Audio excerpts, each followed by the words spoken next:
Hello, sir. What are you doing in my basement? Hold still. Who are you? I'm the graveyard keeper and the prior of this church.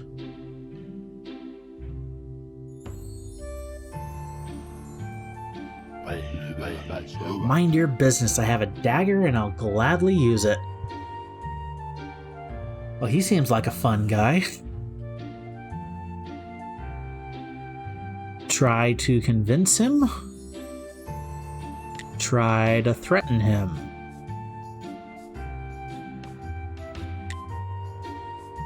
Goodbye.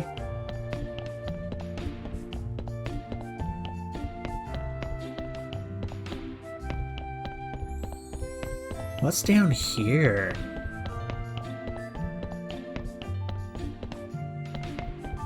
Say what? Hatch is closed?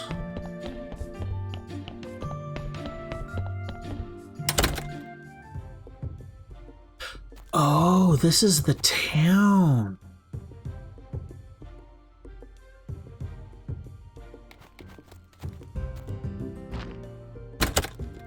Oh, so there's a fun secret tunnel there.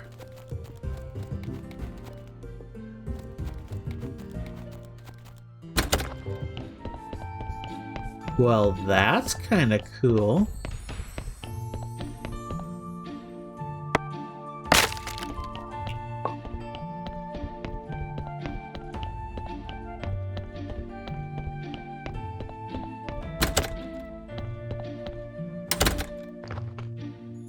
Ooh.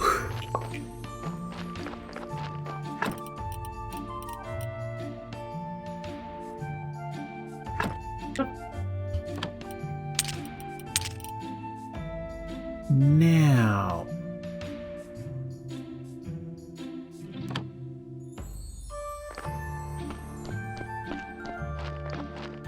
Okay, I know we have gardening here, but how do I unlock it?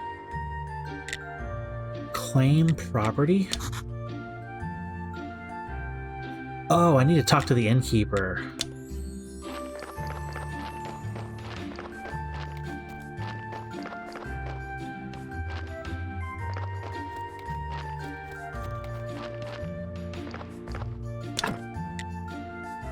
Need stone.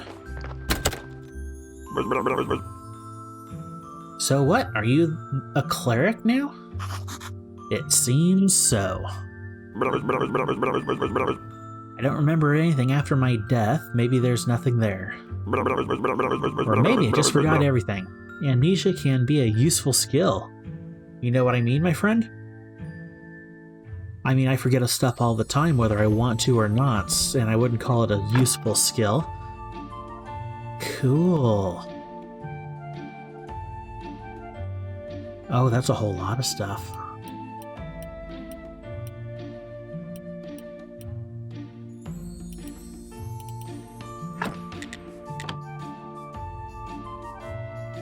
Ah, ran out of energy.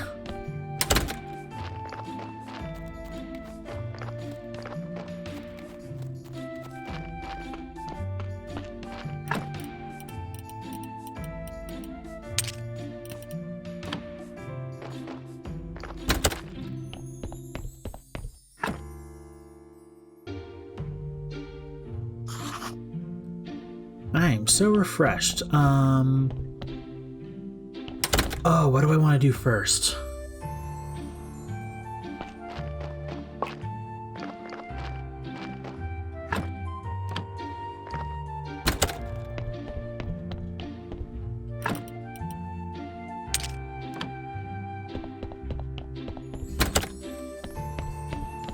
I'm gonna go visit the innkeeper. Make a little money and ask about the garden.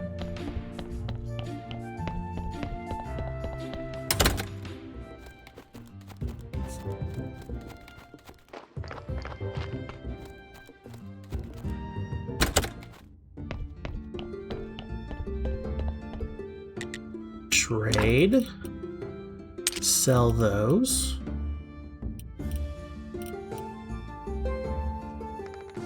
A teleport stone.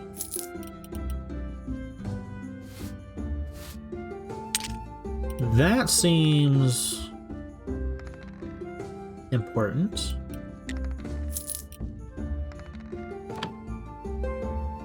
Ask about the garden. I found an abandoned garden near the graveyard. Can you tell me anything about it? Oh, the garden. It was seized by the merchant to cover someone's debts. I can't find anybody who will make any use of it. I can give you permission to use the garden. Who else would agree to grow crops near the graveyard? Well, that was easy.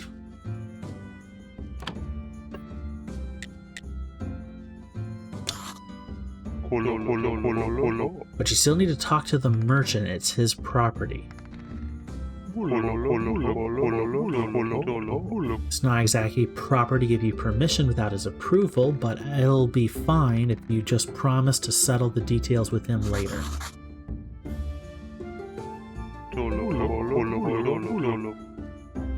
He comes to trade with the locals every... Merchant's Day, I'm gonna call it.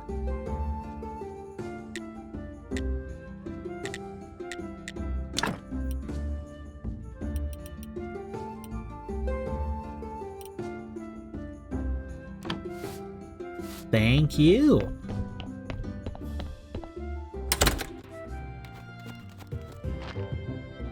Now, new toy.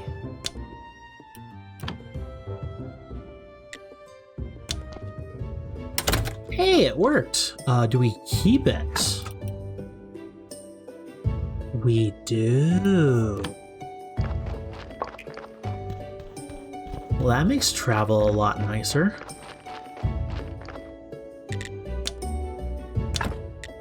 Empty garden bed. Ooh.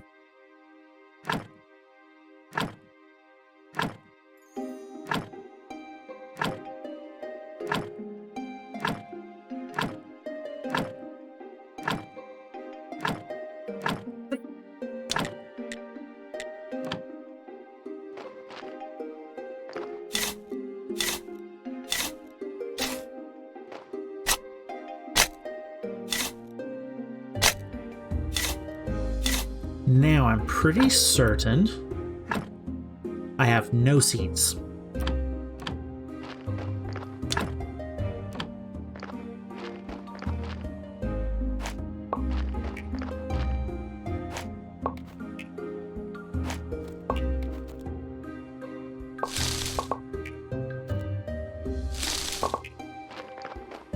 So I need to find seeds. The Hidden Scotty, welcome.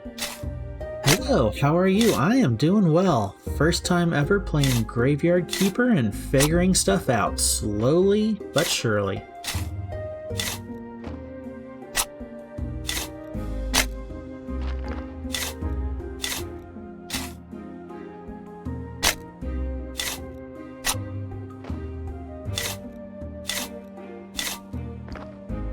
How about you? How's your evening going?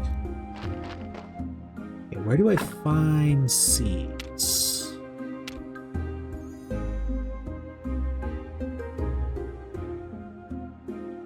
There.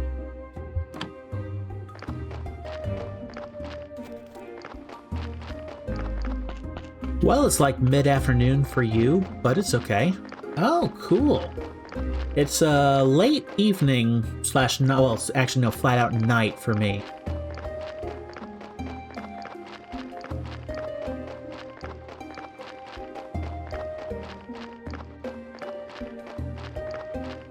So there's something down here.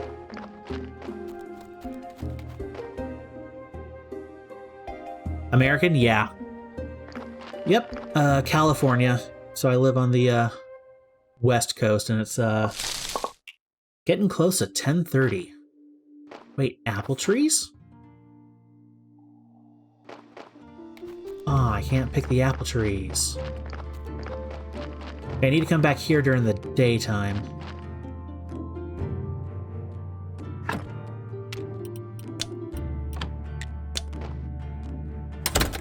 That teleport stone's really good.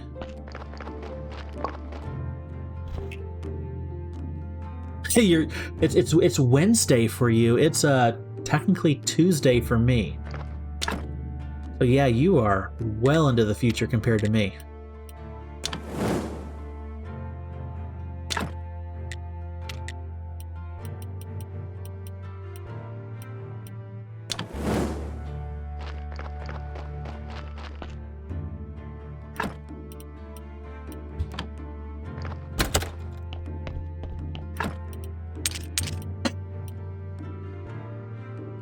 Okay, what do I want to build next? What I was going to do was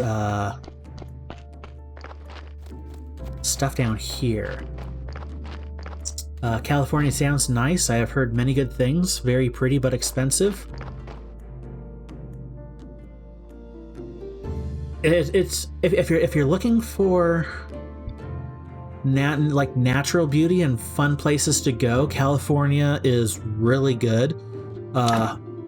Where I live, one of our things is that we live 2 hours away from everything. So you want to go to the beach, 2 hours away. You want to go to the Pine Mountains, 2 hours away. Desert, 2 hours away. It's kind of in one of those areas of the state, but it's definitely expensive. It is most definitely expensive.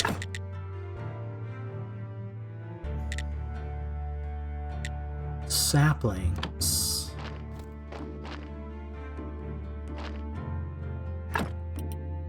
Okay, too many things to do. Too many fun things to do. What is today? Today is Men's Day. Inquisitor.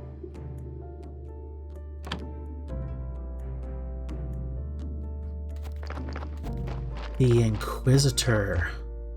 Wait, did I remember? Oh, I thought Witch Hill was one of the locations. Never mind. I guess I gotta fit all the way up there. Even though I don't think I have any reason to talk to the Inquisitor. Want to make sure.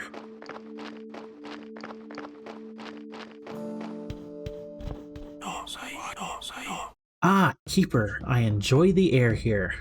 There is something righteous in it. Oh, I completed a task. It's good to know that we'll soon be burning another witch. Uh-oh!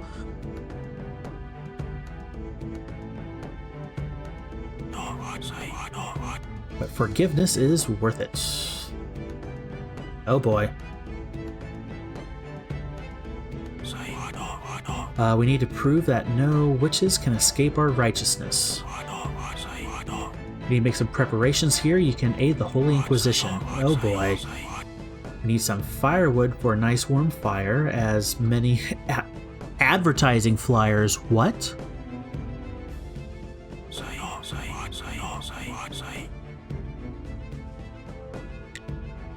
Oh. Oh my. Christian, huh? That's cool. Are you a specific sort? I know there are lots of types, especially in America. There are a lot of denominations, as it's called here in America. My home church that I go to is what's called Southern Baptist, but for a lot of my life I was non-denominational, so I'm kind of in an interesting place. Even though I go to a Southern Baptist church, I don't consider myself Southern Baptist specifically. Denomination or a sect, kind of the same thing, yeah. Oh, I needed to buy some seeds.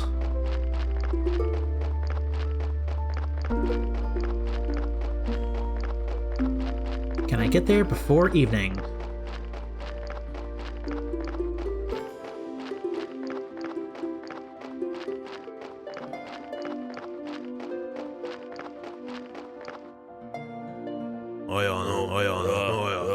Whatever you're selling, I'm not buying, even if it's drugs or magic elixirs. Is that where your mind instantly goes to? Just looking around. I didn't know what's happening, but everyone is telling me I'm a graveyard keeper.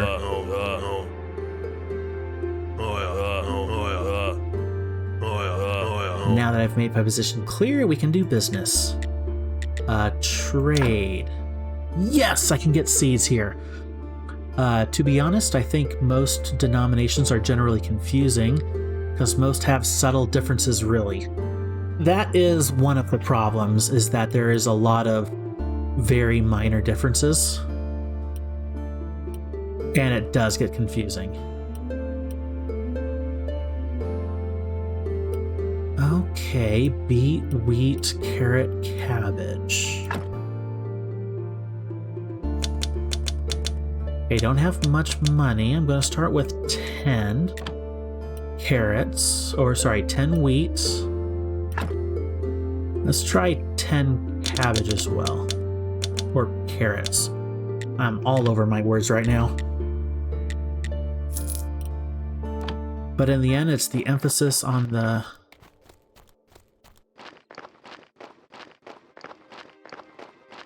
I don't get what you mean by emphasis on the magic versus emphasis on the strict practice.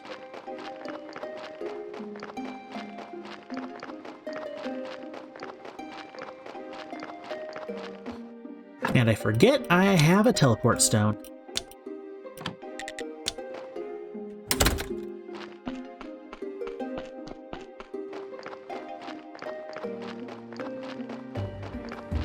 Okay, plant. Let's do wheat first. Oh, it's 4 per plot.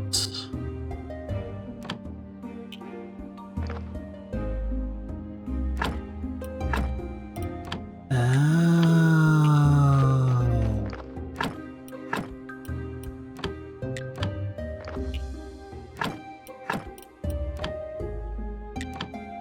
Okay.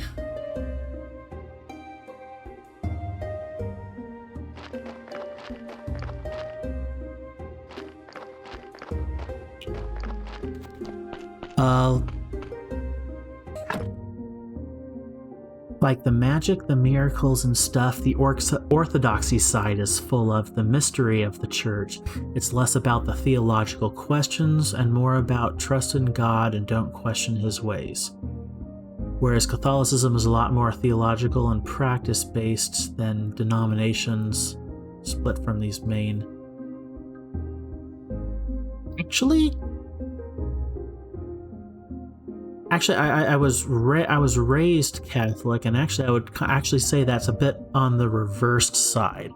I know with remembering like way back when years when I was in the Catholic Church, I remember that it was the magic of the miracles, the mystery of the church. This is what you believe. There was no really why. You just believed it for the sake of believing it. You trusted for the sake of trusting, and you didn't really question anything. With part of the reason I moved on from the Catholic Church was I like to know why a lot, and even when it comes to science or anything else in life, if I know the why behind something, I usually remember it and believe it even a lot more than that.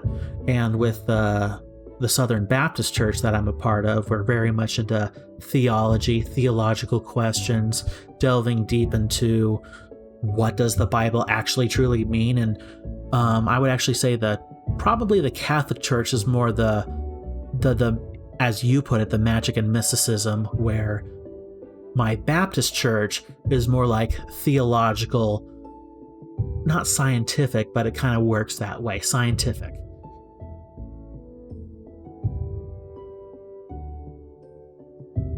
So I think that's kind of where you're going with that, and my thoughts.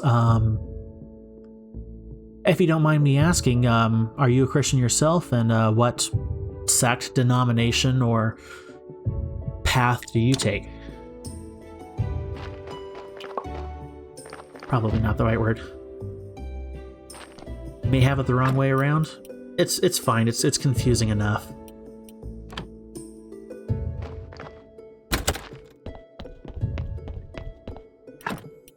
We got another story.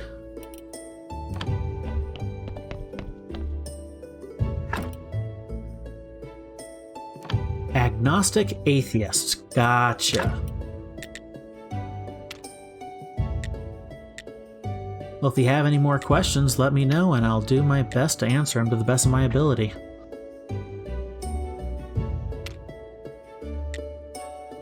Okay, I don't have much food I can make yet. Oop, didn't mean to do that.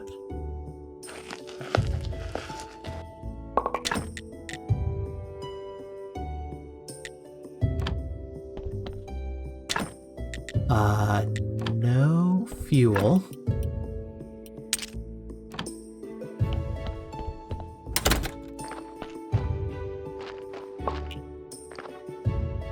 Okay, I am almost out of energy, and what else do I need to do here?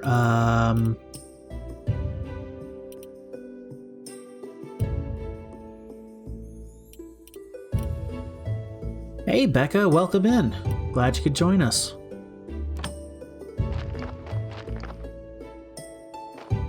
Oh, there's so much to do, and I don't know what to do. Trunk, need that. Furnace, don't need that. Got the wooden anvil, got the stockpile, got the sawhorse. Got the carpenter. Ooh, increase yard space. Can't do that.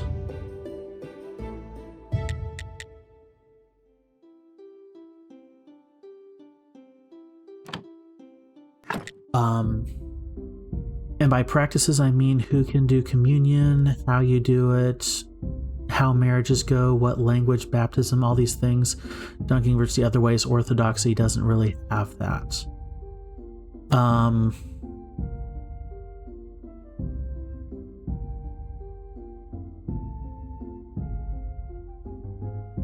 Remembering back to my Catholic Church days, and I have a friend who is part of an Eastern Orthodox church here in town, and then knowing what I know of my Baptist church that I'm a part of,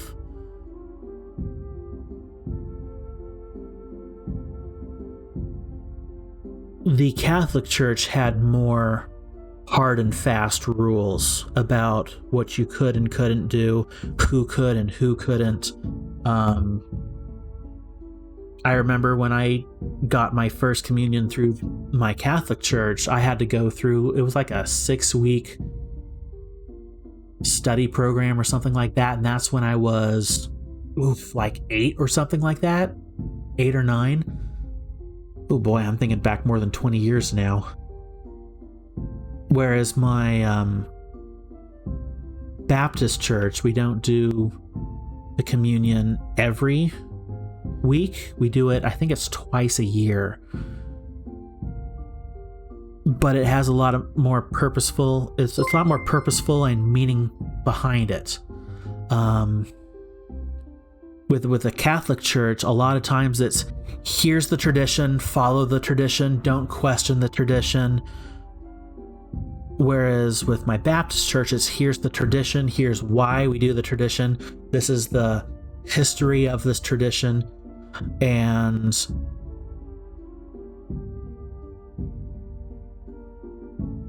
I like the not just blind faith part of it.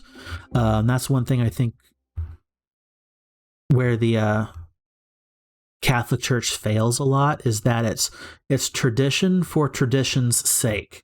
It's, well, this is how the church has done it for years, at this point centuries, quite literally, so we're just going to stay with this, never change, this is what we're always going to do. And if you look back at history with Martin Luther and his 95 Thesis back in the, I think it was the 1400s, with the beginning of the Protestant Reformation, that's kind of, it wasn't him saying Catholic Church is bad. It was him saying a lot of these traditions that the Catholic Church has gotten consumed by was kind of like how the Pharisees back in Jesus's day, they added on their own rules to what the scripture was at the time. And so then during Jesus's day, not only did you have the law of God that he gave in the book of Leviticus, the Mosaic law, basically, but you also had additional law on top of that. That was the law of the Pharisees. So you had the law of the scriptures, the Mosaic law, and then you had all the Pharisees' laws on top of that. What Martin Luther was protesting, and that's why the Protestant Reformation came about, wasn't the actual Catholic faith and the Mosaic law per se. It was all the laws that the Catholic Church had added onto the Bible. And I remember studying this back in school.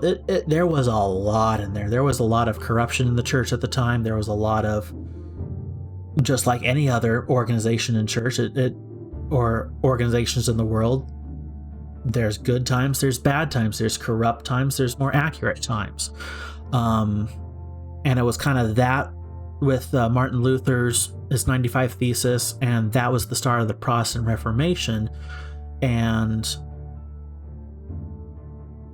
that broke off kind of one of the denominations or sects or whatever you want to call it, the Lutheran Church, which I've been to a few Lutheran services, and it's very, very similar to how the Catholic Church is, but a little bit more modernized, I would say. And then the Lutheran Church kind of continued splitting and splitting and splitting. Catholic Church had a few other denominations split off of it, and then that's where we are today, where there's, I don't know how many denominations there are nowadays. Many of them have to do with differences in theology and how do we answer this question one way or another. Where I think it gets dumb is when you have a church split over what kind of music do we like? Do we like a piano or do we like an organ? That has nothing to do with theology, and unfortunately lots of churches fall into that category of splitting over very basic, dumb things. And that's where a lot of church hurt and a lot of the bad rap of the church comes into, is those minor things, I would say. But we're all fallen human beings. We all sin. We're not perfect. We strive for perfection because that's what the Bible asks us to be, but we fall short of that. And because we fall short of that, we're going to have infighting. We're going to have arguments. It's just, are we able to work past a lot of those differences, agree to disagree? And that in and of it, this whole topic, what you've been talking about for the last 5 or so minutes, I don't know. You could spend so much time analyzing and talking about this stuff. It's a rabbit hole that goes for miles.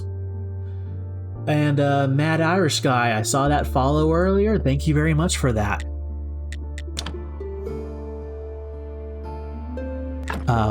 One more thing. I wouldn't say Martin Luther was why the Reformation happened. I think there was already a shift happening, but I think he hastened it. That's very much what happened. There was already a number of people who were kind of trying to push back against a lot of the traditions and such. He was the one that basically stood up, said, I'm going to actually do something significant about it. Nailed his thing to the front of door of his church, and that's what caused the entire firestorm. Okay, back to the game for a little bit.